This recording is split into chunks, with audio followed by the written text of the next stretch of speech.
Bago tayo magsimula, huwag kalimutang mag-like at share. Kung nagustuhan ninyo, mag-comment sa ibaba. Maraming salamat, let's go, ituloy na natin ang kwento. Samantala, ang matandang ancestor ng Sea Clan ay bahagyang napaupo sa kanyang trono, ang kanyang anyo'y tila bundok ng kapangyarihan, matapos niyang tawagin mula sa kailaliman ang dambuhalang Dikiya. Pagkatapos, tumingala ang matandang ninunong Sea Whale sa Haring Dikiya, at sa kanyang mga mata ay kumislap ang pagkilala at paggalang, mariin niyang sigaw, puno ng panata, aking matandang kaibigan, ngayong araw, ipaghihiganti ko ang kahihiyang ito. Doon, sumulpot ang dambuhalang Dikiya, may libu-libong gal-ami na kumakalat na parang ulap ng kamatayan, nakatindig sa harap ng ating bida.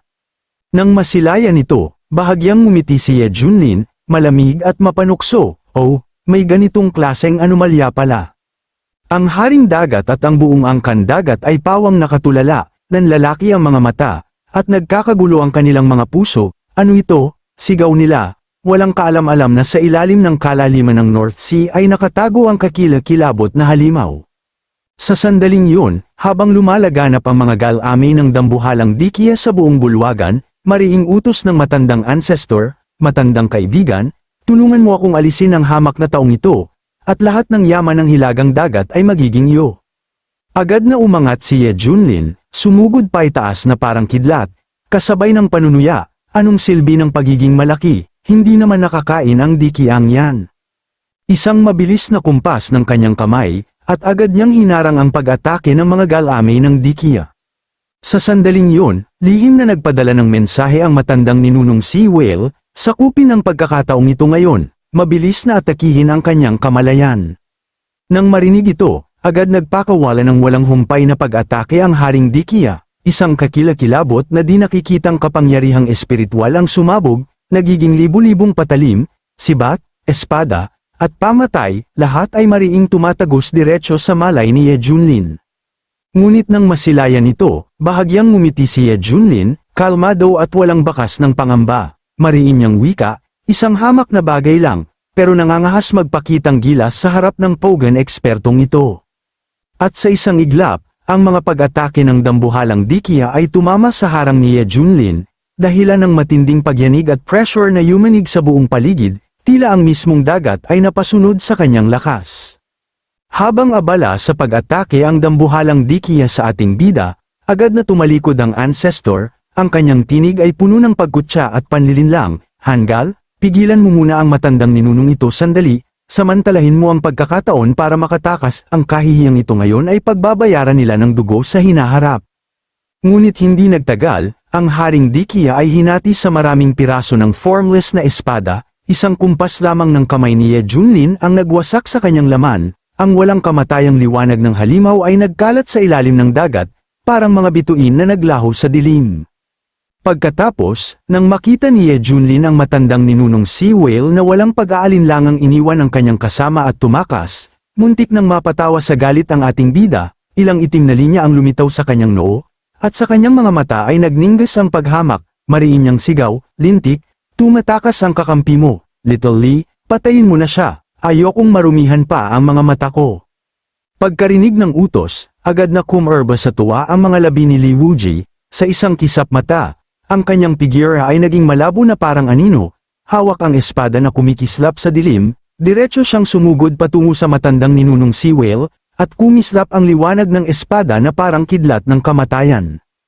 Habang hinahabol ni Li Wuji ang matandang ancestor, ang kanyang mga mata ay kasing lamig ng isang malisyosong Diyos, mariin niyang saad, puno ng paghamak, nangahasa kang magmagaling sa harapan ng aking master, at gusto mo pang makatakas, putulin muna natin ang isa mong braso. Ang mukha ng matandang ninunong Sea Whale ay namutla, puno ng sakit, gulat, at takot, napapikit siya at umatungal, Ye Junlin, tiyak na babawi ako mula sa kahihiyang ito ng 100 beses. Ngunit malamig na tumawa si Li Wuji, at sa isang paalang na kumpas ng espada, isang madilim na aura ang palm unit sa kawalan, direktang pinutol ang ulo ng matandang ninunong Sea Whale, mariin niyang sigaw, nandahasa ka pang magtaas ng iyong tinig sa aking Panginoon. At sa tingin mo ay karapat-dapat kang makatakas, kahit ang kamatayan ay hindi sapat para mabayaran ang iyong mga kasalanan. Matapos ang sandaling yun, agad na sinabihan ni Ye Junlin ang kanyang mga disipulo na natapos na ang kanilang misyon at dapat na silang umalis. Makalipas ang ilang saglit, bumalik ang grupo sa kaharian ng makalangit na dalaga. Sina Dongfang Jing at Dongfang Mengyao ay naghihintay sa harap ng pangunahing bulwagan, puno ng pananabik ang kanilang mga mata, kasama ang iba pang mga babaeng tauhan. Nang makita ang figura ni Ye Junlin na lumitaw sa himpapawid, agad na yumuko ang dalawa ng may kagalakan. Iginagalang naming tinatanggap ang matagumpay na pagbabalik ng iyong kamahalan, sa wakas ay bumalik na kayo, ang malaking labanan sa North Sea ay lubhang mapanganib, kayo ba ay nasa ayos, ang kaguluhan ba ng angkan dagat ay lubusang naapula? Nakapamaywang si Ye Junlin, ang kanyang mga kamay ay nakalapat sa likod, kalmado ang ekspresyon na tila walang kapantay na hari, mariin niyang wika, tumayo kayo lahat, ang matandang ninunong Sea Whale ay pinatay na, ang sabwatan ng Sea Clan ay nalantad na rin, at ang North Sea ay wala nang magiging suliranin sa hinaharap. Nang marinig ito, nakahinga ng maluwag si Dongfang Jing, at sa kanyang mga mata ay kumislap ang paggalang, ang ligtas na pagbabalik ng iyong kamahalan ay isang malaking biyaya, ang mga miyembro ng angkan dagat na ito ay lahat ng samsam ninyo sa digmaan, paano ninyo nais na ay proseso sila? Walang pakialam na sumagot si Ye Junlin, malamig at diretso, ayos lang, itago ninyo sila, makakatulong sila sa pag-unlad ng inyong kultibasyon. Tumingin siya sa mga tambak ng espiritual na bagay at mga bangkay ng angkan dagat na nakasalansan na parang bundok sa malayo, at nagpatuloy, ang espiritual na enerhiya ng mga miyembro ng angkan dagat na ito ay magagamit pa. Ipinagkakaloob ko sa inyo ang isang set ng mahiwagang kapangyarihan, pagsikapan ninyong maglinang ng mabuti. Agad na yumuko ang lahat ng babaeng cultivator ng kaharian ng makalangit na dalaga. Puno ng tuwa, maraming salamat, iyong kamahalan, sa inyong biyaya. Samantala, agad ang pasasalamat ni Bai Xiaoxi, kumikislap ang kanyang mga mata sa Golek, ang alagad na ito ay tiyak na hindi bibigwin ang inaasahan ng Panginoon at gagawing walang kapantay na walang kamatayang birtud ang mga sangkap ng angkan dagat na ito, hindi papalpak ang mga pagkakataong ipinagkaloob ng kagalang-galang. Makalipas ang ilang sandali, isang hapag ng walang kamatayang handaan ng pagkaing dagat ang ganap na naihanda, ang hangin ay puno ng aroma, at ang espiritual na enerhiya ay sagana, ang pag-amoy lamang ay sapat na para gumalaw ang kultibasyon ng isang tao. Magalang na yumuko si Dongfang Jing, inyong kamahalan, handa na ang pagkaing immortal, nais na po ba ninyong magsimulang kumain? Si Liu Qingming ay kumain ng dilat ang mga mata, napabulalas. Ang pinagpalang pagkaing immortal ni Senior Ye ay may spiritual energy na ilang ulit na mas mayaman kaysa ordinaryong pagkaing immortal. Napakasarap. Si Li Wuji ay tumawa ng malakas, puno ng kasiyahan, sa pagsunod kay Master, kahit pagkain ay nakapagpapataas ng cultivation, napakaganda nito. Samantala, si Ye Junlin, may hawak na tasa ng tsaa, ay walang pakialam na tumingin sa kanyang panganay na alagad. Pagkatapos, iniunat niya ang kanyang kamay at itinuro, isang guhit ng walang kamatayang liwanag ang agad na bumalat sa katawan ni Hong Chenny. Boom, ang kanyang aura ay sobrang lakas, at ang kanyang kultibasyon ay direktang pumutok sa isa pang antas. Agad na tumayo si Hong Chenny, pinagkuyos ang kanyang mga kamay sa paggalang, puno ng pananabik ang kanyang mga mata, maraming salamat sa biyaya ninyo, Master, nakapasok na ako sa ikasyam na antas ng Mysterious Immortal Realm. Pagkatapos, muling tumingin si Ye Junlin kay Dongfang Mengyao, sa iglap na yon, nang inig ng marahas ang katawan ng babae, isang malakas na alon ng walang kamatayang kapangyarihan ang direktang sumanib sa kanyang katawan, na nagdulot ng patuloy na pagtaas ng kanyang buong aura, namutla ang mukha ni Dongfang Mengyao at napasigaw sa pagkabahala, ina, ito ang kulog na pagsubok sa pag-akyat sa walang kamatayan, hindi ko na ito kaya pa. Si Dongfang Jing, na nakaupo sa tabi niya, ay agad siyang niyakap, puno ng pag-aalala, Yao Yao, huwag kang matakot, poprotektahan kita anumang mangyari.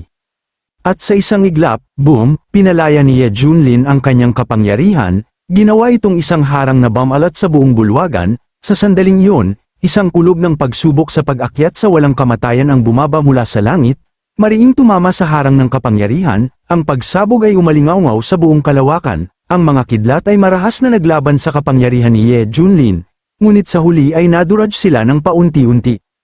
Makalipas ang ilang sandali, ang kulog na pagsubok ay ganap na naglaho, at nakahinga ng maluwag si Dongfang Jing, tumingala rin si Dongfang Mengyao kay Ye Junlin, puno ng pagpipitagan, mariin niyang wika, Maraming salamat, inyong kamahalan, sa pagliligtas sa aking buhay, walang kapantay sa lahat ng panahon ang banal na kapangyarihan ng inyong kamahalan. Walang ekspresyon si Ye Junlin, malamig na nagsalita, mag-cultivate kayong mabuti, protektahan ninyo ang kaharian ng Heavenly Maiden, at huwag ninyong sayangin ang pagkakataong ipinagkaloob ko sa inyo. Pagkatapos, kalmado niyang inilahad, tapos na ang handaan, panahon na para umalis kami. Nang marinig ito, natigilan si Dongfang Mengyao, may pag-aatubili sa kanyang mga mata, maraming salamat sa pagliligtas sa buhay ko, Senior. Aalis na po ba kayo ngayon? Si Dongfang Jing ay malumanay ding nagsalita, puno ng walang hanggang pasasalamat, salamat, nakatatanda, sa pagligtas kay Yao at sa pagbibigay ng mahiwagang kapangyarihan sa aking anak at sa akin, sa inyong pag-alis ngayon. Ako at ang aking anak ay laging tatandaan ang inyong kabutihan sa aming mga puso, ang kaharian ng makalangit na dalaga ay maghihintay magpakailanman sa inyong pagbabalik. Masayang nagsalita si Ye Junlin, ang kanyang kalmadong tingin ay nakapako kay Dongfang Jing at sa kanyang anak, pangalagaan ninyong mabuti ang kaharian ng makalangit na dalaga at alagaan ninyo ang inyong mga sarili, magkahiwalay tayo ngayong araw, naway magkita tayo muli kung Papa Lauren.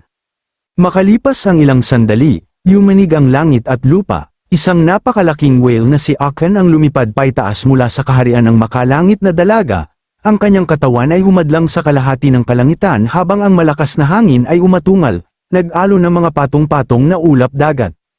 Samantala, mula sa ibaba, tumayo si Dongfang Jing sa ilalim ng tore ng bulwagan, nakatingala sa figura ni Akan na unti-unting naglalaho sa abot tanaw, may bahid ng matinding damdamin ang kanyang mga mata. Kailangan din nating magsikap ng higit pa, upang hindi mabaigo ang tulong ng nakatatanda at maprotektahan ang kaharian ng makalangit na dalaga. Agad namang tumango si Mengyao, Ina, kailangan nating maging mas malakas sa hinaharap upang hindi na tayo kailangang protektahan pa ng iba. Sa likod ni Akan, makikita sina Hong Chenny at Li Wuji, nakasakbit ang espada sa likod, puno ng pagkabagot ang mukha, mariin ang tinig ni Li Wuji, napaka-boring, sa buong proseso, bukod sa pagpugot ng ulo ng mga kaaway, walang pagkakataon na magpakitang gilas. Kasabay nito, isang guhit ng liwanag ang palm unit sa hangin at lumipad patungo sa kanila. Si Hong Chenny ay biglang kumilos, dahan-daang pinisil ang bagay sa himpapawid gamit ang dalawang daliri, isang papel na tagak na pangmensahe. Kumunat ang noo ni Li Wuji, mariin niyang sinabi, ano ba tong lintik na to? Lumipad pa talaga hanggang dito.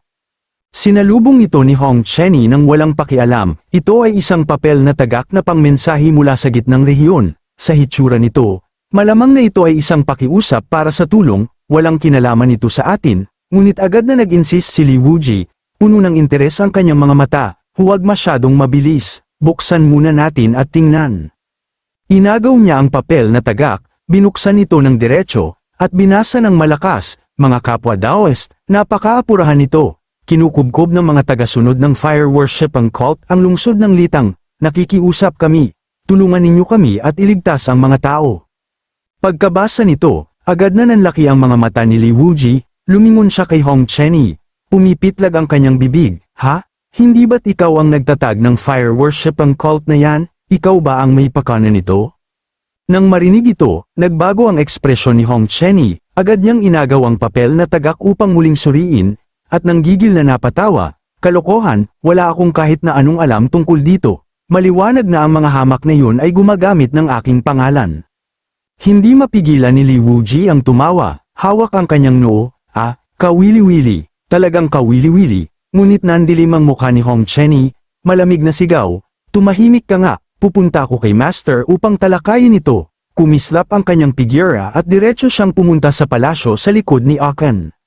Sa labas na bakuran, si Ye Junlin ay nakahilig ng walang pakialam sa isang mahabang upuan, may hawak na sinaunang aklat sa isang kamay, napakalmado ang ekspresyon, pumasok si Hong Chenny, pinagkuyos ang kanyang mga kamay sa paggalang, Master, may nais pong ipagbigay alam ang inyong disipulo, ngunit hindi man lang inangat ni Ye Junlin ang kanyang ulo, malamig na sagot, magsalita ka, nakikinig ang iyong Master.